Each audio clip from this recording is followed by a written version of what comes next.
Hey guys, it's Spooky Boots, and today we are doing something a little different.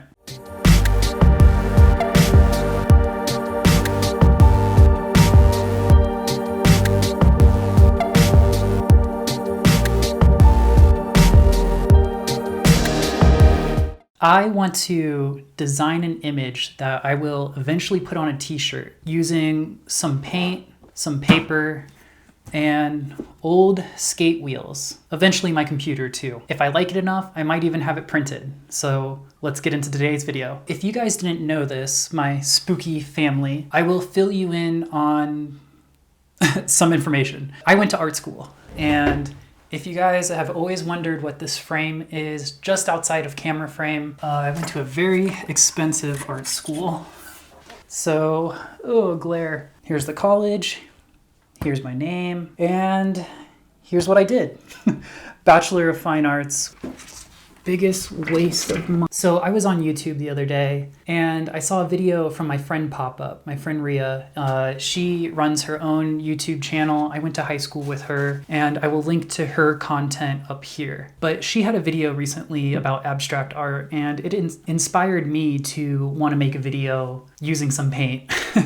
So here I am with nothing but some paint, some wheels, and a vision. Basically what I want to do is make a image using only my old skate wheels here. And I plan on doing that by putting paint in my palette and then dipping my wheel into the paint and basically just printing on the paper. I want to make a square composition and eventually put this design on a t-shirt, either the front or the back, it doesn't matter, and just have fun. I think what's going to be cool about this project is, depending on the amount of paint I use, the amount of pressure I use, and the way I apply the wheel, like lift and remove, I'm going to get a different print each time. I'm going to get a different impression. And I think that's going to look really cool if it's just this like bunch of rows of different style impressions of wheels. So let's go ahead and get started. I have 2 sheets of paper. I want to try a couple of different things. I kind of want a second sheet to print initially and then remove a little bit of paint and then go back in or something. So I might end up having 2 designs here. And I'm also going to use a few different colors as well. What I get here on the paper is not going to be the final composition. I'm actually going to scan these in and create a final composition in Adobe Illustrator or Photoshop, probably both. Got my palette here. It's just a black piece of plastic, and let's do blue first. Put a decent amount in our palette here.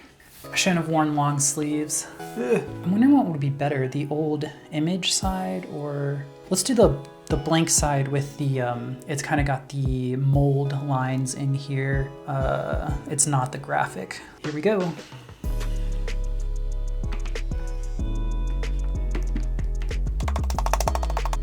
I'm gonna try to create as square as a composition I can on the paper here, but like I said, I'm gonna square it up later more in Photoshop.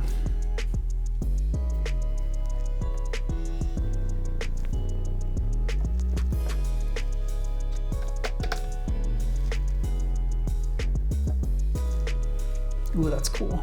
I like how it's kind of splattering too. So I'm going to do 4x4, so that'll give me 16 wheels. I had to think for a second. I was telling Nadia about this idea, and she suggested doing one wheel a different color. The color doesn't matter so much right now because I can always change it later in the program, but she said it'd be cool if I had a physical print where one of them was a different color than all the other ones.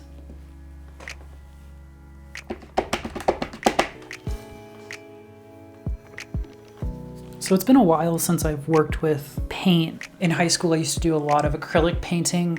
Then I got into photography and now design, graphic design. So I did screen printing in college, which this kind of reminds me a lot of.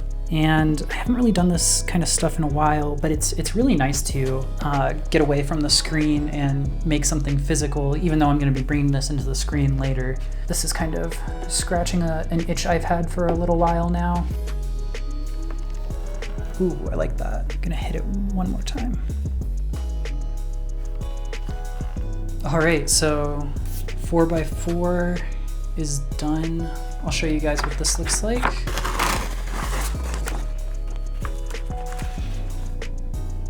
And how cool would that look on a shirt? I think that would look so cool, especially if it was screen printed and they used a screen that, you know, you could kind of see the screen in the print. I think that'd be really cool. Let's hang it up on the fridge. Yeah, let's use this wheel. So the first wheel I use, not that it matters, but it's like, what kind of brush did you use? It is a undercover 60mm 88 wheel. It is the Foodie wheel. This was one of my favorite wheels I've ever skated, actually. I think it's one of the first undercover wheels I've ever skated. I really like undercover wheels. Let's do this 88A 61mm. So this is USD. This came with my Aeons. So let's go ahead and do a print with this wheel.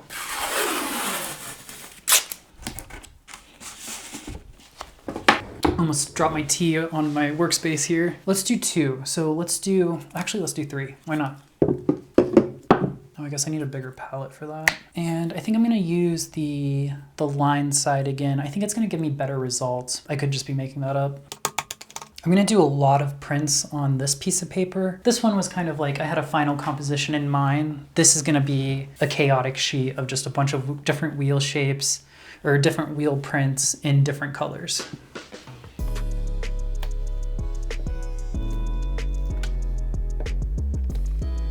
Ooh, I almost like this bigger wheel better. So this is a square profile and it's kind of got more surface area on the side of the wheel versus this rounded profile.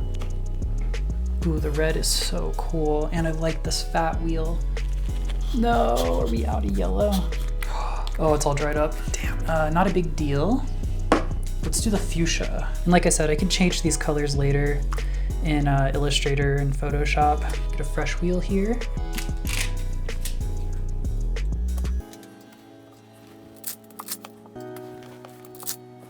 Ooh, I like that one. It's cool when it starts like really, where the paint is, where there's really not much on the wheel anymore, that's printing, because then it gets really fine and textury looking. The big blobs are fun too, but definitely when the paint is kind of wearing away is when I think the cool shapes come in. I am going over some of these, not only to get more paint, but to switch up the pattern on some of these other ones. And I think it's resulting in some cool effects. So you get the big globs as well as the finer details that I was just talking about. So I'm gonna let those dry. Yeah, it might be a couple hours or so, but I'm gonna let those dry and then we're gonna scan them in. I say scan because I don't have a scanner. I'm just gonna take a straight down photo of it and then we can put them in our software and really do some cool stuff. I have 3 compositions here. I did one off camera and actually the one I did off camera was the one I liked the most. It's no different than the processes I did before. I just had a little bit more time to really play with the amount of paint and not have to worry about filming. I'll show you guys what I got. This is the one that I did off camera. These are the 2 that I did on camera. This is the big wheel, so the wheel with the larger sidewall. I got some cool results in here. This was kind of me going for almost a complete composition, and I think it turned out really cool. It's square format and it kind of drooped, so I'm probably gonna fix that in Illustrator and Photoshop. Here is this composition.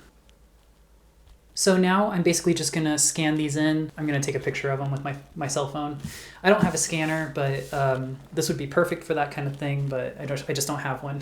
I have the images pulled up in Photoshop, so basically what I'm gonna do here is color correct and then crop down even tighter and probably bring those images over to Illustrator. I'm not exactly sure what I want to do yet, so I think it's just going to be a lot of me playing around. Probably do a time lapse or something. I think I'm going to be at this for a couple of hours just because I have no game plan. I use a mix of artificial and natural light, so by the time I'm done with this, my natural light's going to be gone. So I will probably see you guys tomorrow for an outro, but let's go ahead and start playing around in Illustrator and Photoshop, and yeah, let's get this started.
Alright, so here we are 3 days later because Adobe Premiere was just giving me so much trouble while I was editing this video. It just kept crashing and crashing and crashing, and I don't know why, but I eventually think I got it figured out. So I have the whole video edited, and I have the t-shirts mocked up, all 3 designs, and I want to walk through them and reveal them with you guys right now. So I have each design on both a black shirt and a white shirt, and the way I'm going to do this is I will show you guys design number 1 on a white shirt and then black shirt, and then I'll switch over to design number 2, same format. And then be sure to stick around because I have a bonus design at the end of these, and the bonus one ended up being my favorite. This is design number 1. So this kind of reminds me of them skates with the dark blue, or I guess the true blue, and then the lighter blue underneath, like the baby Tiffany kind of looking blue. And it definitely reminds me of them skates with Alex Broskow kind of design, just because of the colors. Here is the same design on the black shirt, and I personally like, you guys, if you guys have been watching the channel long enough, you guys know I love black shirts, and I actually don't think this design is as successful on the black shirt, so I actually like it on the white shirt better. Would I wear it? Maybe, but I'm just not like a white shirt type of person. Here is design number 2.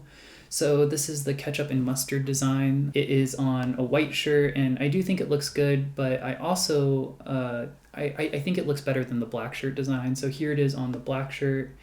The yellow does pop a little bit more on the black, but I just, for some reason, the white shirt just looks like a cleaner design for me, although I would wear the black one. And then here is design number 3. So this is just simple black on white. It kind of reminds me of like an ink block kind of style. Super clean look, but I actually, with this one, I like the black one better. So here it is, white on black. And this ended up being, out of all the designs, my favorite. So here's the bonus one for you guys. I took this design and put it on a long sleeve, and then put Spooky Boots up the side. I guess this is the Spooky Boots signature design here, design number 4. And I would actually wear this. If you guys have been watching the channel long enough, you guys know I love black shirts, you guys know I love long sleeve shirts, and this ticks both of those boxes with some cool artwork on it. And there they all are, guys. So this was a really fun video to make. I hope you guys kind of enjoyed the switch up in terms of content. It's a bit different. I think it's a bit refreshing. Be sure to let me know which design you guys like best in the comments. So we got design 1, 2, and 3, and then we have the spooky boots design. Yeah, so let me know in the comments which one is your favorite. If you guys like the video, go ahead and give it a like. If you want to see more, subscribe. Don't forget to ring the bell so you know when my videos go up, and I will see you guys in the next one. You did so good. You didn't even jump up on the desk once.